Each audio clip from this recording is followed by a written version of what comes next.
Lui, il n'était pas là en ce moment. Et quand il est arrivé le soir, il arrive à la musique. Il s'est fâché. Parce que quoi? Pourquoi il s'est fâché? Pourquoi il s'est fâché? Le fils aidé. Il ne veut pas rentrer à la maison. Pourquoi il s'est fâché? Qui peut nous aider? Il a dit un certain nombre de choses. Pourquoi il s'est fâché? Il a dit que son petit frère a pris tous les biens de son père pour aller gaspiller avec les prostituées. Ça lui fait mal. Ça, c'est un. De deux, il a dit quoi encore? Que tout le temps qu'il travaille avec son père, il n'a jamais manqué à son père, il n'a jamais déshonoré. Il n'a jamais désobéi à son père. Mais son père ne lui a même pas fait tuer même un poulet pour lui. Et le fils qui a gaspillé tout l'argent, il arrive. Non seulement tu ne tues pas mouton, mais tu n'as pas tué jusqu'à le veau gras. C'est l'animal le plus dodu, où il y a beaucoup de chair. C'est là que le père ça va prendre pour qu'on tue, pour donner à son petit frère qui a tout gaspillé. Là, il n'est pas content. Plusieurs d'entre nous sommes dans l'église, sommes dans la communauté. Quand nos frères ont fait des erreurs, ils sont partis. Et quand ils veulent revenir, on ne les encourage pas à revenir. On ne les accueille pas. On ne les reçoit pas. Anne Kélé, il a tout gâté ici pour partir, il n'a qu'à rester là-bas. Il n'a qu'à rester mieux même, il n'a qu'à rester là-bas. Il va venir nous déranger ici. On va venir nous gêner ici. Il n'a qu'à rester là-bas. Parce que quand il va venir dans le groupe là, c'est pour nous créer un programme encore. Il est parti, bien c'est bon. Mais regardez l'attitude du père. Depuis que son fils était parti, chaque jour, le père venait s'asseoir devant la route, au bord de la route, pour regarder si son fils allait revenir un jour. Chaque jour, le père vient s'asseoir et dit, c'est quand mon fils va revenir. Mon fils, pardon, reviens où? Mon fils, pardon, reviens où? Tous les jours, il vient s'asseoir et puis il regarde là. Jusqu'au jour où il assis, il regarde de loin, il voit venir son fils. Amen. Ça veut dire que ce père-là, il a un cœur d'amour. Il a un cœur pour accepter les pécheurs qui se répandent. Ne soyons pas comme ce grand frère-là. Qui, quand les gens ont péché, on veut les condamner, on veut les repousser, on veut toujours les étouffer dans ce péché pour qu'ils meurent là-bas. On doit les encourager à revenir au Père, à revenir au Seigneur. C'est ce que le Père a fait. Toi et moi, nous devons faire comme le Père. Le faire quoi? À tout. Et Jésus, il venait, s'ils ont changé sa robe, ça veut dire que quoi? Son vêtement était sale. Quelqu'un qui vit avec les porcs. Vous pouvez regarder porcs. Qui connaît porcs? Où les porcs se trouvent? Il nage dans la boue. Mais c'est lui qui s'occupe des porcs.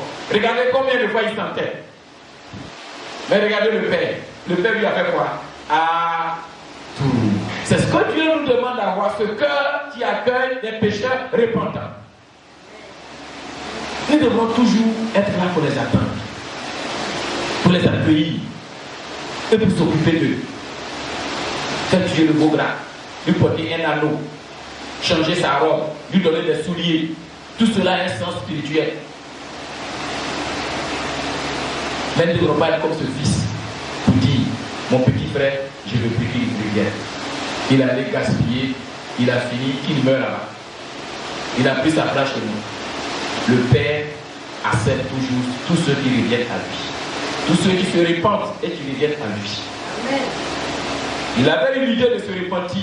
Il dit, je me lèverai, j'irai chez mon Père et je lui dirai, mon Père, j'ai péché contre toi et contre le ciel. Je ne supplie plus d'être appelé ton fils. Prends-moi comme l'un de tes ouvriers. La Bible dit quoi? Le fils n'a pas fini de dire et que le Père dit, vite, changez sa robe.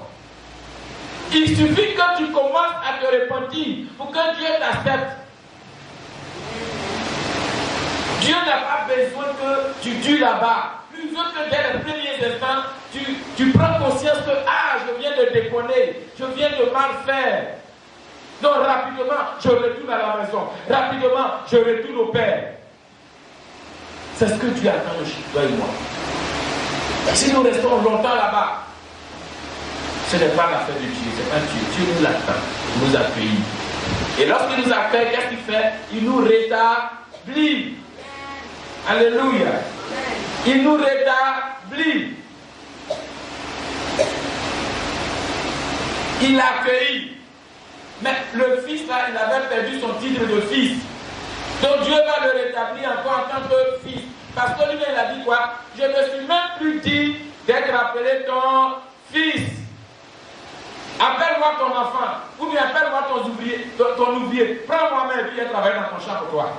C'est mieux même parce que là-bas même, il y a du pain en abondance par rapport où j'étais. Il dit les ouvriers de mon père ont du pain en abondance. Et moi je suis là-bas, je suis en train de souffrir. La prise de conscience. Première chose. Quand nous avons péché, nous devons prendre conscience que nous avons péché. Quand nous avons fait une erreur, nous devons prendre conscience que nous avons fait une erreur. C'est la première des choses. Dès que nous prenons conscience, ce que nous avons fait, c'est d'ouvrir notre bouche pour dire Père, j'ai péché. Il y a des gens qui prennent conscience, mais pour ouvrir leur bouche pour dire j'ai péché, je reviens là, il ne peut pas faire ça. Tu as pris conscience, certes, mais Dieu veut que tu ouvres ta bouche, ne serait-ce qu'un peu pour dire Père, j'ai mal fait. Ce seul mot suffit. Tu n'as même pas besoin de faire les détails. Et puis Dieu pardonne. Si tu dis Père, j'ai péché, ça suffit. Les détails vont vous dire j'ai tué, j'ai chicoté, j'ai fait des détails là, il n'a même pas besoin d'entendre. Mais ouvre ta bouche, tu dis Père, j'ai péché contre toi, je veux revenir. Et le Père va t'accueillir. Alléluia. Après avoir pris conscience, ayons toujours la bouche ouverte pour demander pardon au Père. Le Père n'attend que notre pardon. Parce que c'est l'un de ses principes. Que nous ouvrons notre bouche pour lui parler.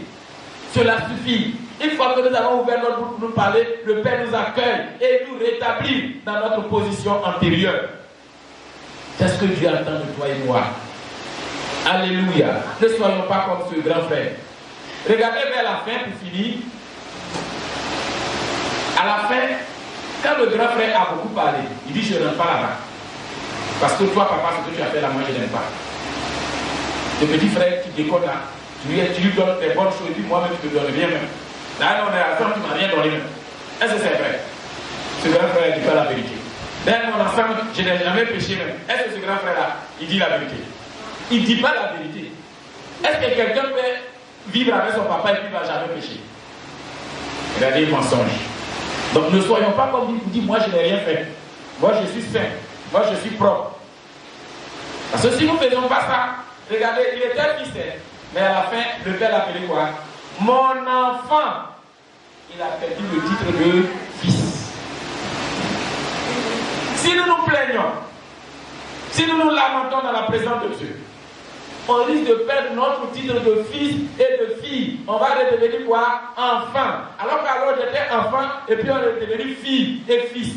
Donc il est devenu, il appelait quoi avec la fin? Mon enfant. Alors que celui qui était devenu enfant, quand il est parti, le père l'a fait quoi? L'a rétabli quoi? Fils. Donc nous qui disons que nous sommes sans péché, on risque de devenir enfant. Et ceux qui disent qu'ils sont des pécheurs et qui demandent pardon à Dieu, Dieu va les rétablir en tant que fils. Alors, dans le royaume de Dieu, ils auront une position supérieure à nous. Amen. Dans le royaume de Dieu, ils vont occuper la bonne demeure. Parce que là-bas, il y a plusieurs places. Jésus nous a dit, vous m'avez préparé pour des places. Il y a plusieurs demeures. Alléluia. Que Dieu nous bénisse. Que sa grâce et sa faveur soient sur nous. Dans le nom puissant de Jésus de Nazareth. Acclame encore le Seigneur pour cet enseignement que toi et moi, nous devons avoir dans le nom puissant de Jésus de Nazareth. Alléluia. Est-ce qu'il y a des questions à poser? Il y a des questions?